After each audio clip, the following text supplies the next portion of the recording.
so funny. She calls, but we don't see each other anymore. She calls me. She thinks I'm gonna listen like I did before. She's got a boyfriend now. She tells me she's in love. I say I'm happy for you. She says that he adores her, that he gives her everything a girl desires. Devotion, heart strong, emotion calling to her passion's fire. She says they're doing fine, and there's silence on the line for about a minute. She says that it's so strange. She's found the perfect lover that she needs, but they don't talk too much, and she misses where a conversation leads. And would I have time to lend, be her friend?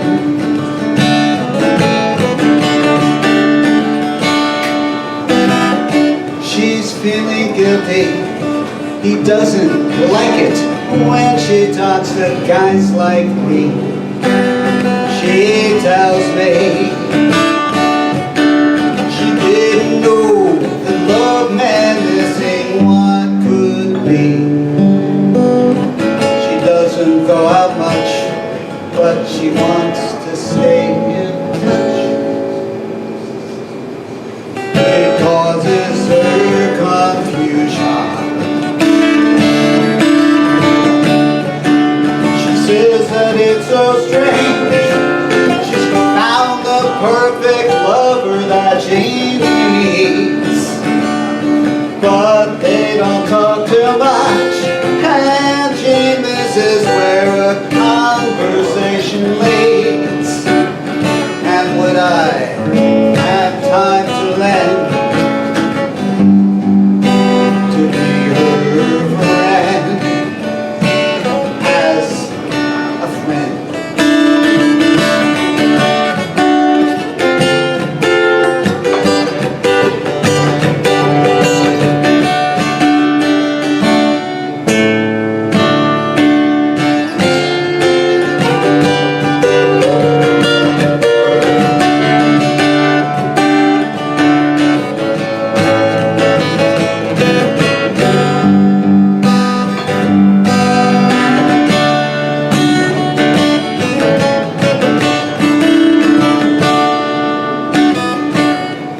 It's okay. I guarantee her that I really had no choice. I tell her I love to hear her confidences and her voice. I always wish her well, but there's one thing I don't tell her. At least I'm choosing not to. You see, I think about the time we spent together growing, you and me. And now look where we are. You feel so trapped. I feel I'm too free. And did you know, never let it show. And did you know, I never wanted you to go.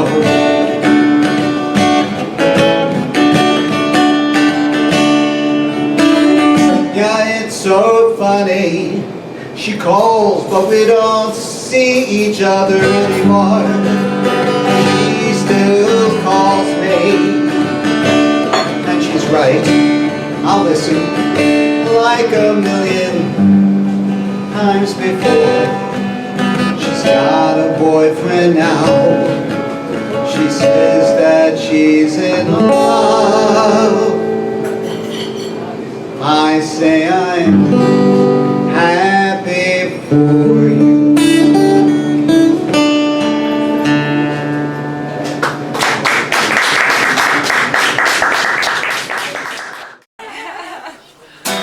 Alright, the name of this song is Some Way, Somehow.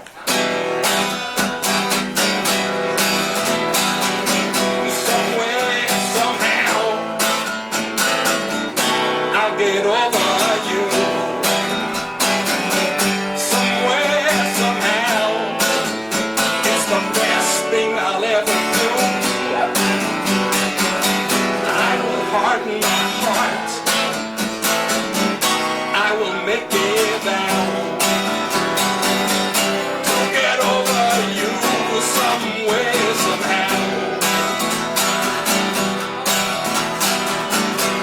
The day will come, I will leave you behind. The day will come, it's just a matter of time. I'll bury the past, what's done is done, and I will leave you behind, yeah, when the day will come. I gave you my heart, but you took my soul. I tried to draw you in, you left me out in the cold, and every time that you did, it tore me apart. I guess I wasn't so smart. Some way, somehow, I will break the chain. Somewhere, somehow, I'll get back on my feet again. You fooled me before, that won't happen now. And I will break the chain, yeah, some way, somehow. You never gave in, I never gave up. Everything that I did was never quite good enough. Your grip on me was so tight, you never cut me some slack. How could you treat me like that?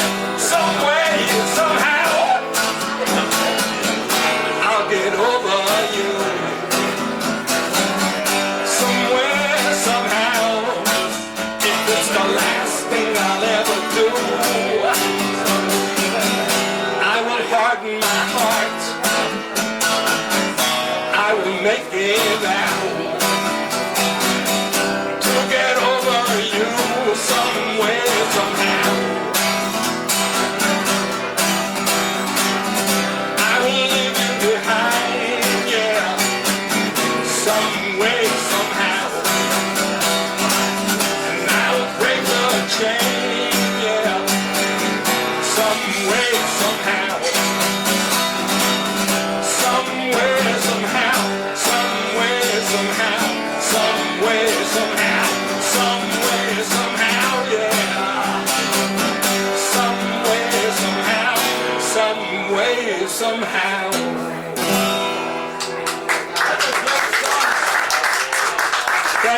Thank you, you're very kind.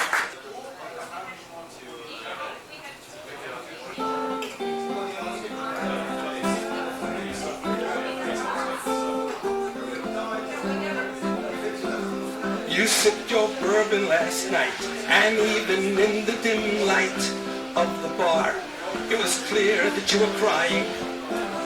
You tried to hold back your tears as you whispered in my ear that you swore your love for her is undying.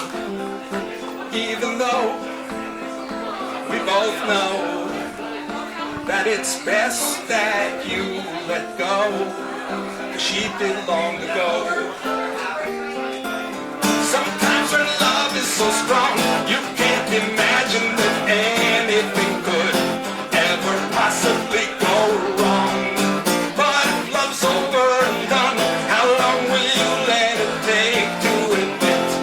that she isn't the one. So if she holds a piece of your heart, leave her that part.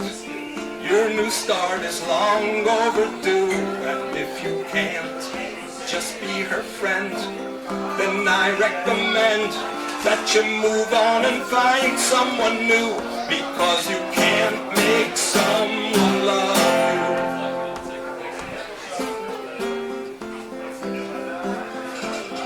I shook my head when you said you cry all night in your bed over her. I'd have thought that you'd know better. Her number's still in your phone. She'll never be, don't you know, as you were. She is gone, just forget her. Yes, it's so. We both know that it's best that you let go. She did long ago. Sometimes when love is so strong, you can't imagine that anything could ever possibly go wrong. But if love's over and done, how long will you let it take to admit that she isn't the one? So if she holds a piece of your heart, just leave her that part. Your new start is long overdue, and if you can't just be her friend, then I recommend that you give up and find someone new, because you can't make someone love you. So if she owns a piece of your heart, just leave her that part. Your new start is long overdue, and if you can't just be her friend, then I recommend that you move on and find someone new, because you can't make someone love you. Oh no, you can't make someone love you.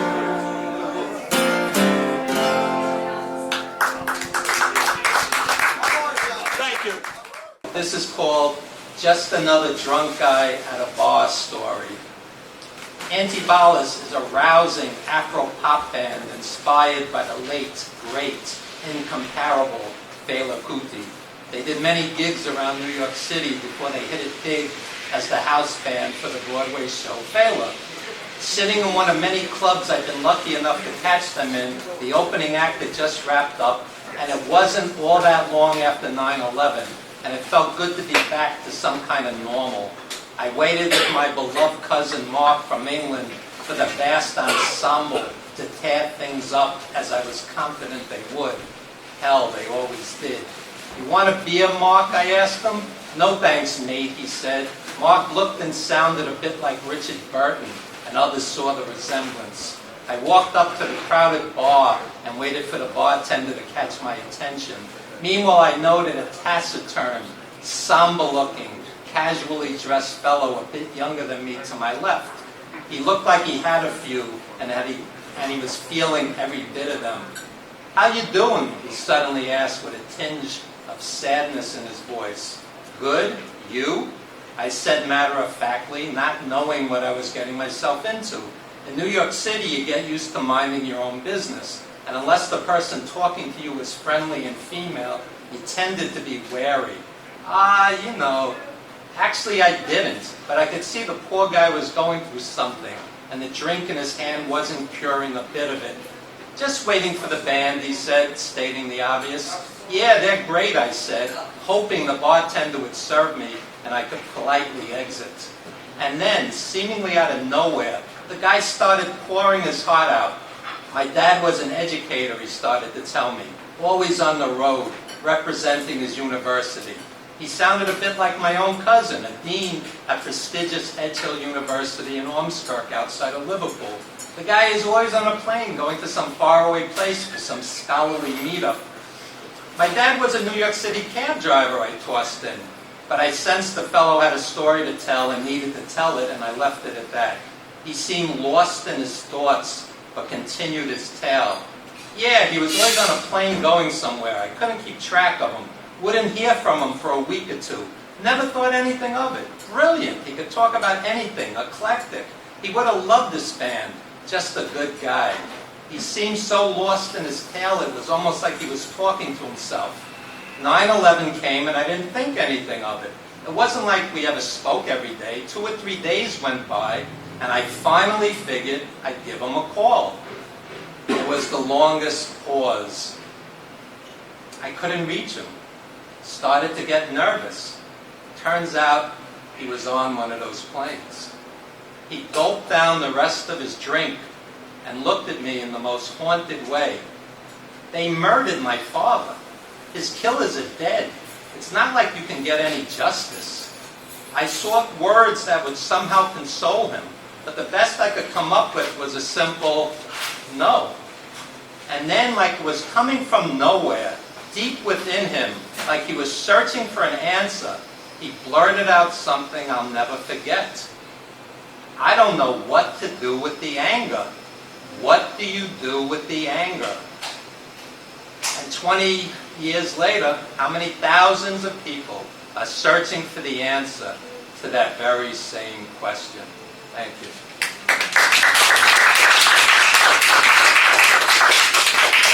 And this is a very different tone on the same subject, this piece. My 9/11 plane ride with Johnny Valiant. For those of you who don't know, Johnny Valiant was a legendary pro wrestler, a dear friend of mine. It was yet another meaningless convention appearance. I was the agent, Johnny Valiant was the legend. We had a few bucks in our pocket, saw some of the boys, had a decent enough time, I suppose, and we're heading back to the Big Apple. It was one of those stopover deals, you know, because it saved the promoter a few bucks on trans. God forbid they ever make it easier on the talent. By sheer coincidence, it was the anniversary of 9/11, 2 years to the day later, 9/11, 2003. It was still fresh enough in everyone's mind that there was a sense of nervousness that day. Hell, what if somebody got the same idea today? It probably wasn't the best day to be traveling, to be honest. So about to board this tiny little plane that fit maybe 20 people. It was one of those cheapo flights from Philly to New York. Some folks call them puddle jumpers. Greeting us at the door was the co-pilot, who looked like he had just started shaving. The baby-faced kid didn't make me exude confidence, although he seemed perky enough anyway, and excited to pilot his first flight, or something like that. And then there was the pilot. I looked at the guy, Johnny Valiant looked at the guy, Johnny looked at me, I looked at Johnny. You see, our pilot resembled the lead villain from every spaghetti western and 1980s canon action film ever made. I couldn't identify his nationality, and it didn't matter to me. I was an English second language teacher who didn't have a xenophobic bone in my body. But at the time, the guy was a cross between Lee Van Cleef, Charles Bronson, and every terrorist Chuck Norris ever off in his film's final scene. And again, it was 9/11. You see that guy, Johnny whispered to me, half amused, half concerned? I sure did. We had no choice but to board the plane, possibly to our demise. I had visions of Johnny saving us all with a body slam to the pilot if it came to that. I had about 50 pounds on the kiddie co-pilot and would have to do my share if it came to it as well. Not that either of us knew how to fly a plane should we make the save, that small detail. We braced ourselves. Now this wasn't a long flight whatsoever, but you felt every bump on these baby planes, and at one point we hit some god-awful turbulence. Johnny looked at me again. I looked at Johnny. We read each other's minds. This is it. They're crashing the plane. We've had a good run. Hey, if I died with one of my childhood heroes and a friend that I love, there are probably worse ways to leave this world. But a few moments later, it was smooth sailing again, and that knot in my stomach disappeared. We made it home safely.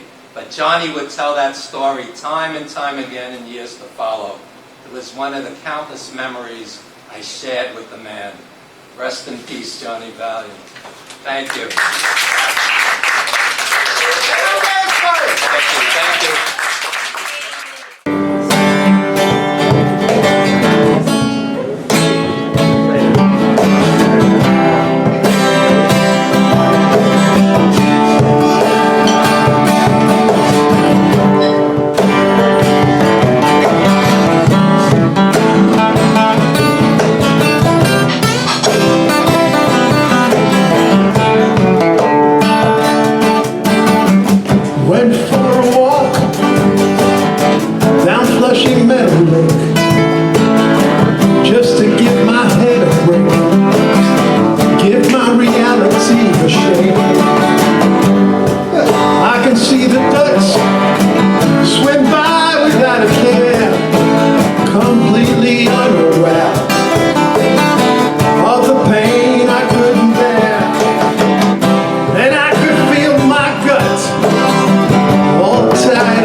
He was jogging kind of slow. Stopped when I said hello. I asked about what he's done for all these years. Said he's always been right here, just like that World's Fair Unisphere. So I asked him to sit, and we shared a few jokes, and we spoke of all time between the tokes. Now we were getting high in Queens, trying to figure out what life means. Getting by in Queens, we were talking about our dreams. He said that he was still trying to write, staying up till late at night, and that he still can't get it right. I told him that I write a new song now and then, still trying to pretend my anonymity will end. Now we were in the center of it all, and we were spared that final curtain call. We were 10 feet tall, getting high in Queens, trying to figure out what life means. We were getting by in Queens, talking about our own dreams. You want to tell us something?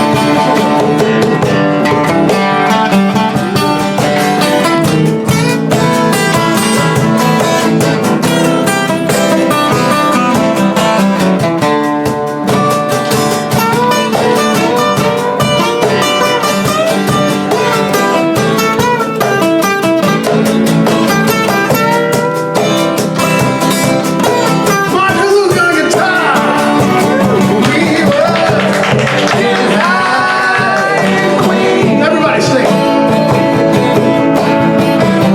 Trying to figure out what life means. We were getting by in Queens, talking about our own dreams. We were getting high in Queens.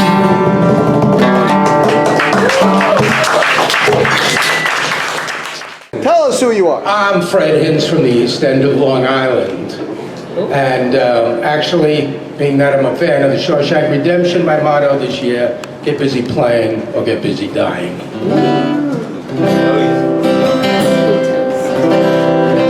I was booked at a dog adoption thing over the summer, so I figured I had to write something. This is called Take Me to the Rainbow Bridge. I was thinking about all the dogs I've had who walked the Rainbow Bridge. Penny, Noel, Sebastian, and there was Bubba and little Gidge. Actually, her name was Gidget. There'll be more to take that walk. Can't think about it now, 'cause I got my best companions. They're right here in my own house. And when I board that train, after leaving this life of mine, I'm gonna tell them to stop at the Rainbow Bridge. I gotta see them one more time. George Carlin, he said it years ago, life's a series of dogs. When one dies, you go out and get another one. I guess that's one of nature's laws. But some things in life you can't replace, no matter how long you live. It's the memories, that's all I've got, and the love they had to give. It's the memories, all I got, the love they had to give. And when I board that train, after leaving this life of mine, I'm gonna tell them to stop at the Rainbow Bridge. I gotta see them just one more time. Well, there's two dogs now in our world, one young and one old. Paxton, he's the tired old guy. Shadow, she's young and bold. But whenever we're together, there's joy that's in the air. Yeah, it's okay to look back, as long as you don't stare. I said it's okay to look back, as long as you don't stare. And after leaving this life of mine, I'm gonna tell them to stop at the Rainbow Bridge. I gotta see them just one more time.